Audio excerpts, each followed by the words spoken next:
So effectively, smaller the grain size, higher the strength, okay, for any given material. Take aluminum aluminum alloy, same alloy, one with smaller grains, one with bigger grains.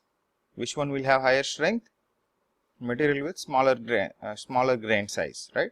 And you know why, okay, using this theory, okay, or because smaller grains can effectively hinder the movement of dislocations, isn't it, right?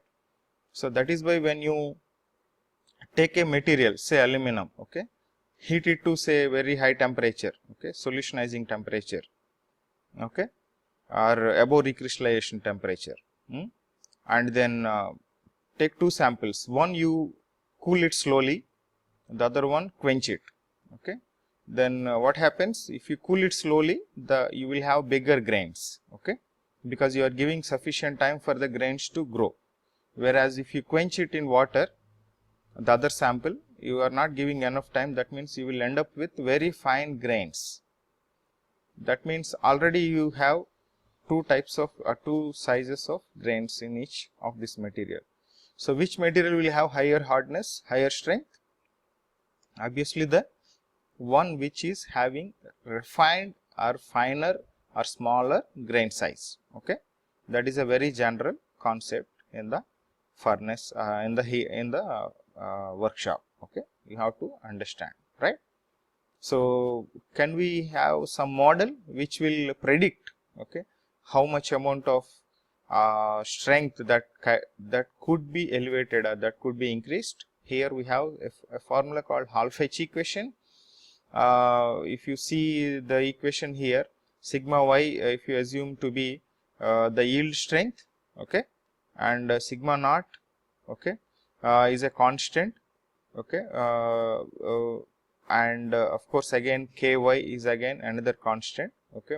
These two are for a particular material, and of course d is actually the size of the grain, okay, average grain diameter, okay, and it is inverse half, okay, it is to the power of minus 1 by 2, that means it is ky whole divided by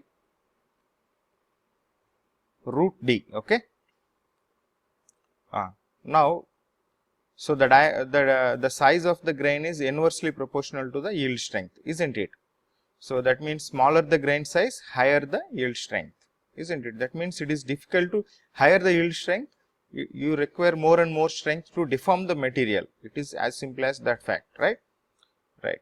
So of course this equation holds good only only for grain sizes, say in some micron level, okay, but not at very small grain size, okay. If it is nano, okay, nano size, or if it is very large, okay, like few centimeters, then it will break down, okay, it will not hold good, okay. So you should understand that this holds good only at a certain range of the size of grain size, okay. For example, if you have 100 micron grain size and you have 800 micron grain size, definitely the 100 micron grain size which is smaller than 800 micron will have higher strength. But if you ask me, say I have 5 nanometer grain size and 10 nanometer grain size, it may be opposite, okay, or in fact the fundamentals, okay, the reason why we are the strength is either increasing or decreasing may be different at that scale, size scale, okay. That means at nano scale it is actually an inverse relationship that we call inverse Hall-Fetch equation. Anyway, that is not included in your syllabus, so I am not discussing, but you should understand the fact that this Hall-Fetch equation holds good only at a certain range of the size, grain size. Yeah. So this discusses the same thing again. So let us quickly move on to the next technique. So that is called solid solution strengthening, okay. So you take pure aluminum, okay, if you measure the yield strength, okay, the yield strength is the stress or the load required for the material to deform, okay, to have permanent deformation, okay. The yield strength of pure aluminum is much smaller than the yield strength of the same aluminum when added with some other element, say copper, okay. even minute amount of addition of some other element, you can actually increase a dramatic amount of increase. You can see increase in the strength or yield strength, okay, of the material. Why? What is happening? Its strength is increasing by just adding some other element, a minute amount of some other element. Okay, we already discussed that these metals especially will make some kind of solid solution, the way you have your water salt solution in liquid form. Similarly, in the solid form also you can have solution, okay, of one element in the other. For example, copper in aluminum, okay, like that, okay, nickel in copper, okay, all these things, okay, or silver in copper. So you can make different solid solutions. Almost all materials, okay, have some extent of solubility of one in other, okay. Unfortunately, this solubility of one material into other varies drastically among different materials, different metals. For example, if you take aluminum silicon, silicon can go into aluminum very less amount, okay, in solid state and form a solution, okay.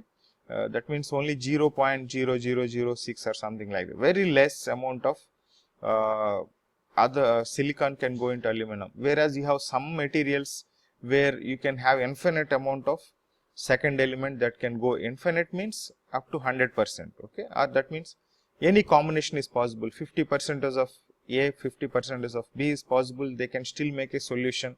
That is beautiful, right?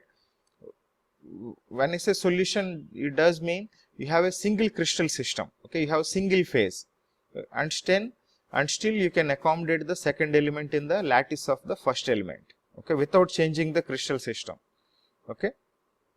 That is what solution is, okay. If that can happen, you can actually increase the strength, okay. How? Okay, let us see. In any solution, we all know there exists only one lattice, right, or any one crystal system, right, and the solute atom will actually come and it will be accommodated in the crystal system of the solute, okay, isn't it? For example, in this case, you have atoms sitting in the lattice of the solvent, right? These solute atoms are sitting in the solvent atom lattice crystal system, okay. But what is the difference? The size is the difference, right? They are smaller, okay, they are smaller than the existing crystal system. Now what is happening? You see here, so you can see since the atoms are small, there is some force field, okay, that is existing around this particular case, okay. Wherever, of course, this is substitutional solid solution, it's not interstitial solid solution. I have given an example. Even in interstitial solid solution also, you can, what is interstitial solid solution? Instead of substituting the atom, it will only sit in the interstitial space. That means you have all the atoms here, only the foreign atoms or the solute atoms only sit in the small spaces that are, open spaces that are existing in between the atoms, that is interstitial space. But that is interstitial solid solution, that I have not given here as an example, but that is also possible, and the same or whatever say I discuss for this example will apply for interstitial solid solution also. Now in this case, the substitutional solid solution, for example, you have force field because the size is different, okay.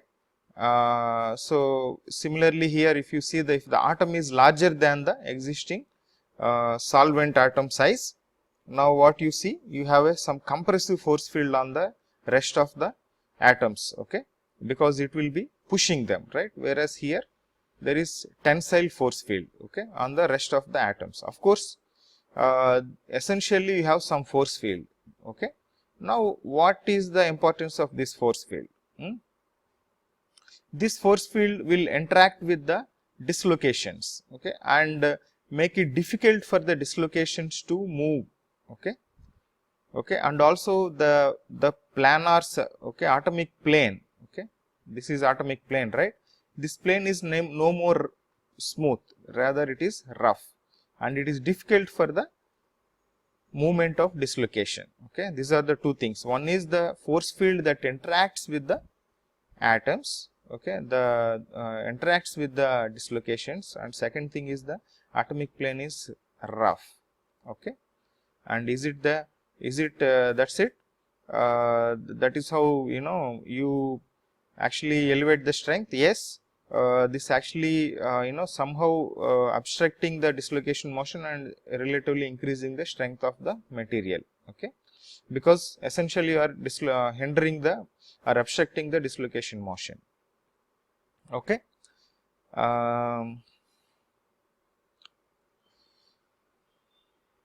Yeah, the next technique is the strain hardening technique. By strain hardening also you can actually increase the strength of a material. How?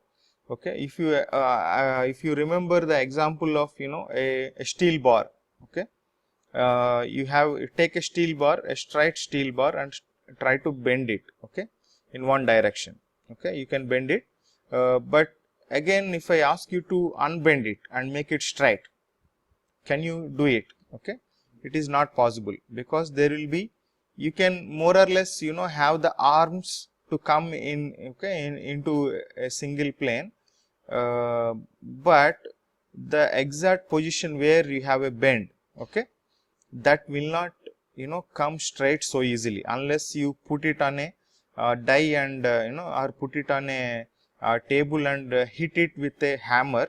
You will not have a exact straightness. Okay, that means what happened when you are able to bend it with your hands?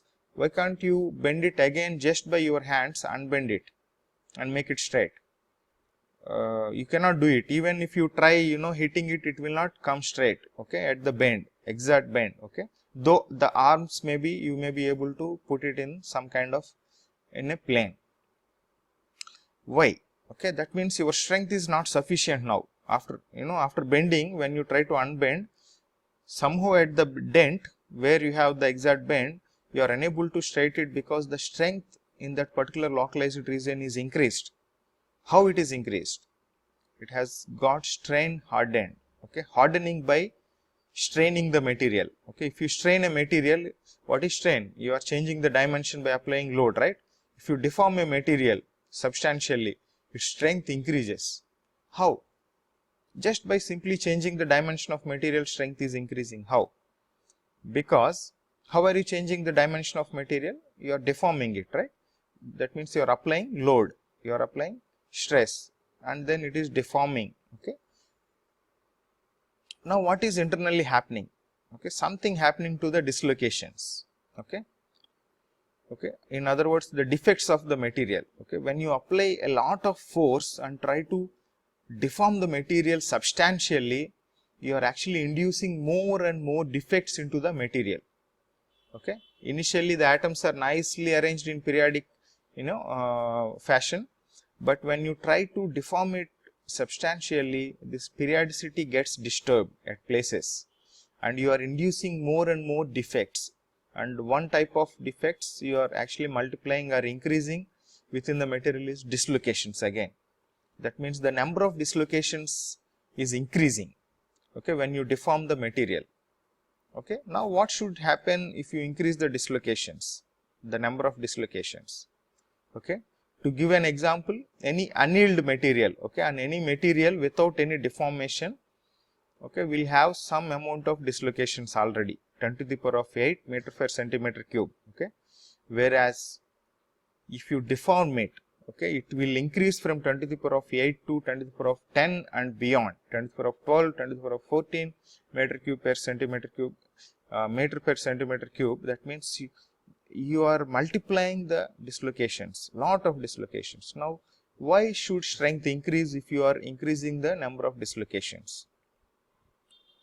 These dislocations, okay, interact with each other and make obstruction for the each other's movement. It is as simple as that. One bad guy, okay, if you assume the dislocation as bad guy because you want to increase strength, dislocation is the bad guy. If you want to deform the material, dislocation is the good guy. Anyway, our now present topic is increasing the strength, so we assume the dislocation as a bad guy. So what is happening? One bad guy is obstructing the other bad guy to move, so that they are unable to move so freely and effectively increasing the strength of the material, because the free movement of dislocation